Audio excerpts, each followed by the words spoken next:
Olá, que sejam todos bem-vindos ao canal do Grupo Socorrista Maria de Nazaré, em mais um estudo do Evangelho segundo o Espiritismo, à luz do nosso tempo.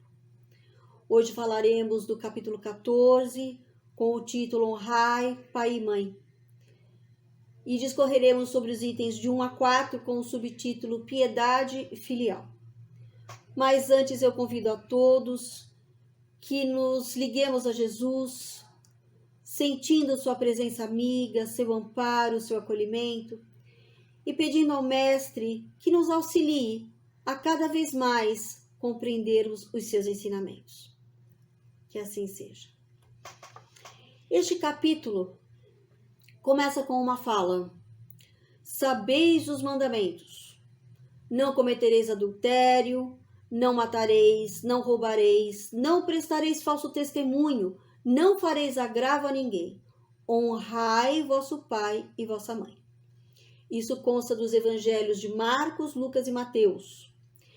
Esta fala faz alusão aos 10 mandamentos, que é o decálogo, que são as leis divinas recebidas por intermédio de Moisés. Estas leis são descritas no Antigo Testamento, no capítulo de Êxodo 20, e se referem aos deveres para com Deus e aos deveres para com o próximo.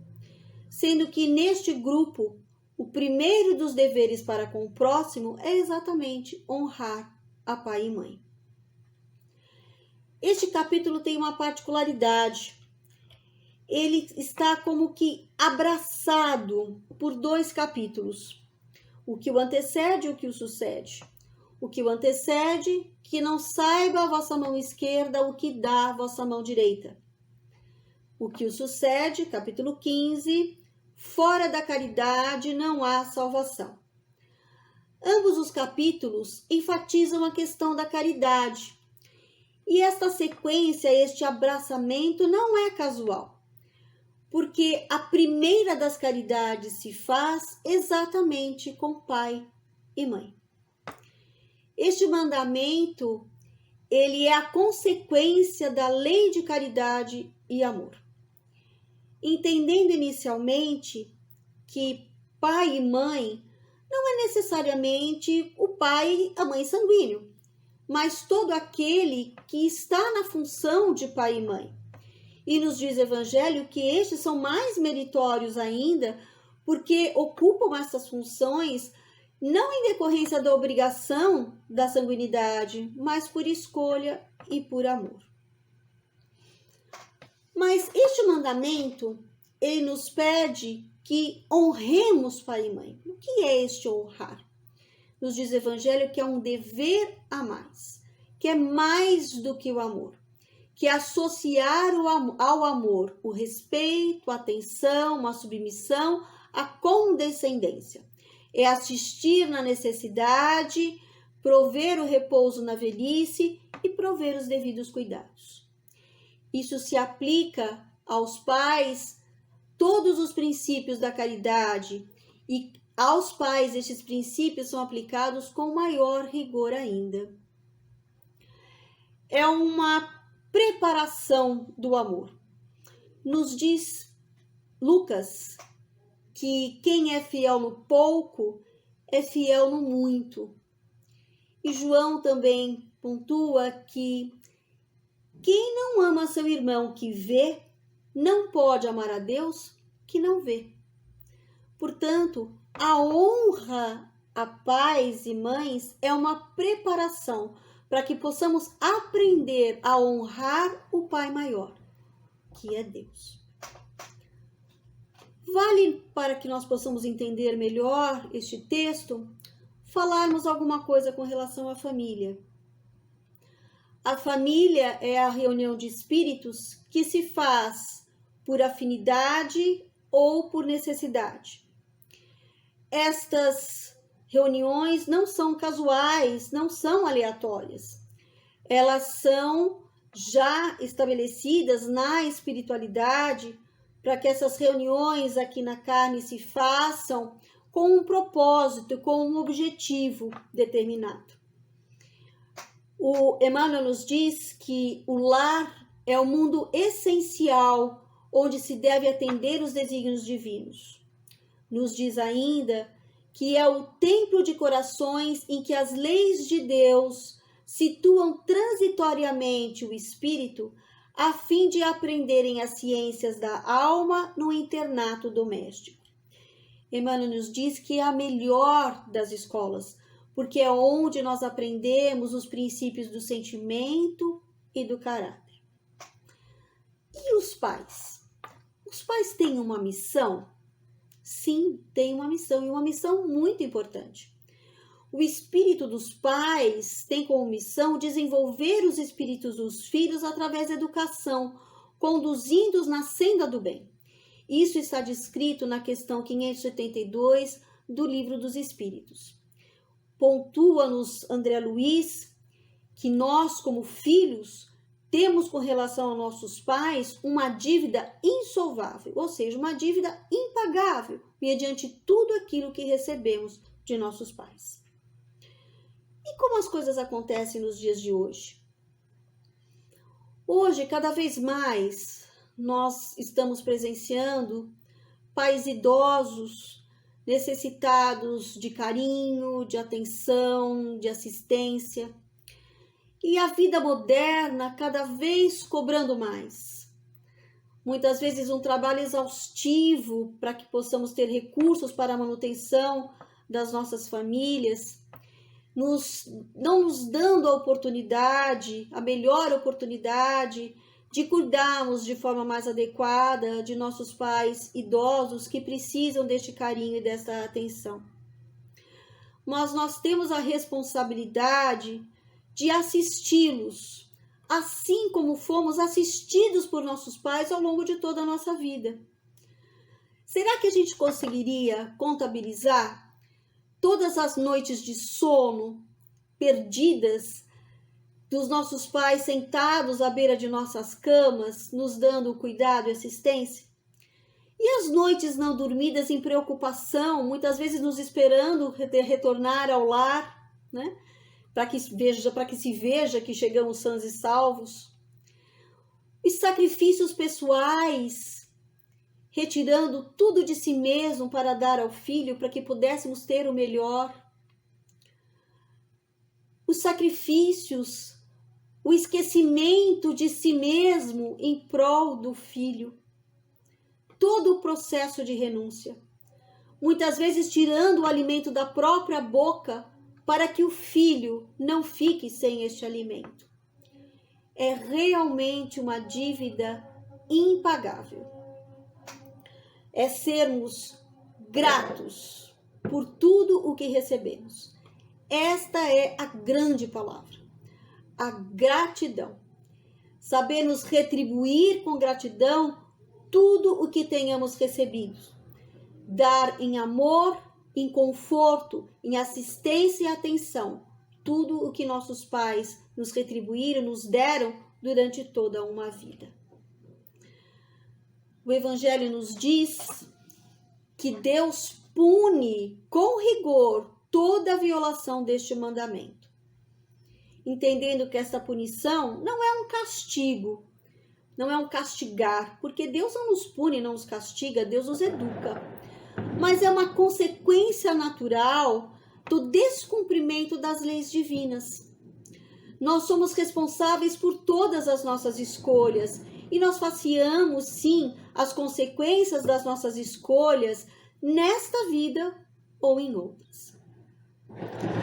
Mas se existem pais assim, tão dedicados, existem também aqueles que descumprem com a sua missão de pais, que descuram do dever de pais e que não dão aos filhos, não são para seus filhos aquilo que deveriam ser.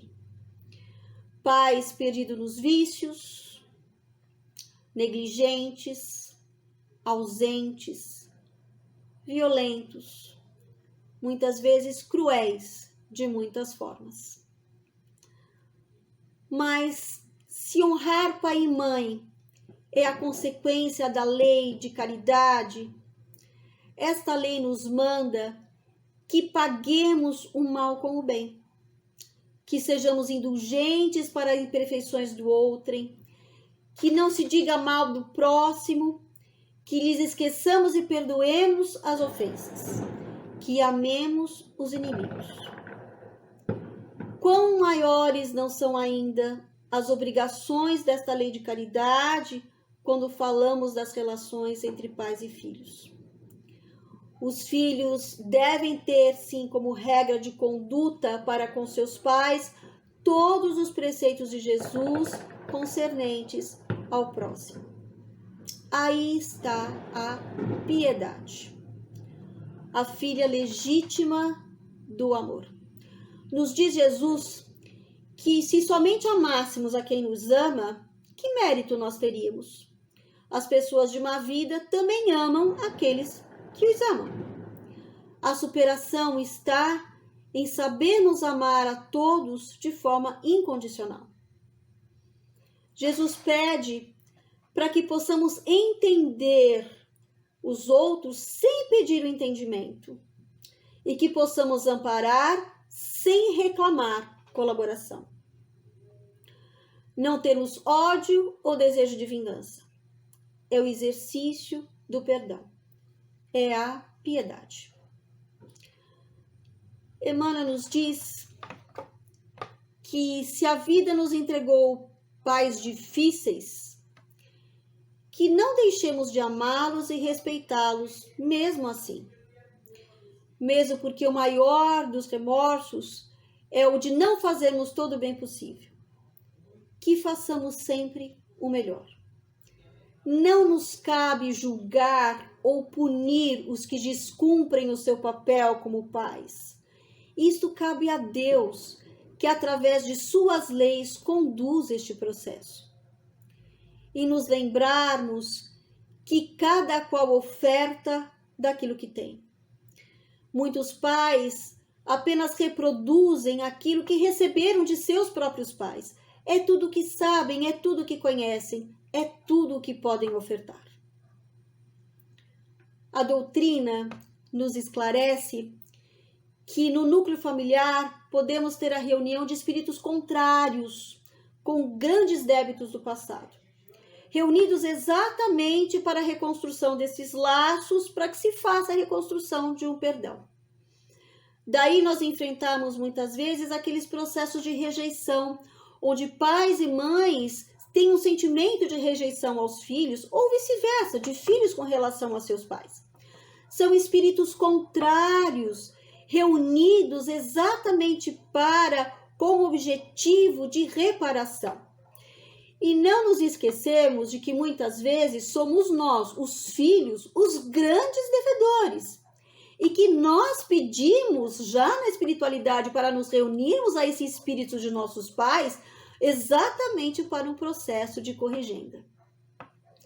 Não abandonar esses espíritos de pais e mães difíceis, dá a eles, quando no regresso ao plano espiritual, a oportunidade de facear o arrependimento e o remorso, e assim favorecendo o seu processo de evolução. É nosso dever sermos gratos a nossos pais de qualquer maneira, pelo simples fato de recebermos deles o maior dos presentes, que é o dom da vida. Se em nossos pais não teríamos a oportunidade de estarmos aqui reencarnados e estarmos no nosso processo de evolução espiritual. Aos pais ausentes, também cabe nos honrar, pais ausentes, aqueles que não se encontram mais aqui na matéria, cabe nos honrar com as nossas preces e a nossa gratidão. Jesus nos deu este ensinamento quando ele, durante a sua vida aqui na matéria, também conviveu no seio familiar e honrou a pai e honrou a mãe. Junto ao seu pai, aprendendo um ofício, auxiliando-o neste ofício e honrando a sua mãe no seio doméstico.